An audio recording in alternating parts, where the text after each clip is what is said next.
bir insani ki vargan şu mantıqada kən galat fikirlere sebep bulur. İnalekem seffe-i evveline aytıptır. Ne mi deyiptir? Akaid-i Nesefin hakkında gurulmak diye.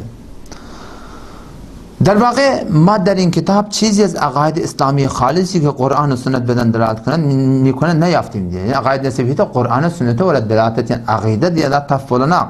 Onun ortada birine nakl kavl ettim Mevlevi Muhammed Emre Bedakşani o eynetikim atatikim kimliği bilimde akma. Evet tanıyan olmalı.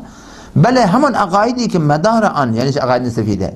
Ber asası kıssaha ve efsanehay mi başed. Efsanehay mi başed. Ki der murd sened anha ve diyaneti guyende anha teveccüh neşede. Ekser metalebe akaid-i Nesefide mi diyor? Hurafat istiyor. Hop. Bütün Molla Esedullah Ekberi'den tagazamışı. İnalekem şerh akaid-i Nesefide. Bilsin Allah Teala tevfik ustadın çeynişip okuyanlardan bir şey. O şey akaid-i Nesefide hakkında şunu kullan hulasa edip takriben qiyın yerlerini ödüm tercüme çıkmışsın elhamdülillah. Teni Müslüman da ondan tağaza keten eğer başartan şundan gel bir tane bahsi hurafat eter.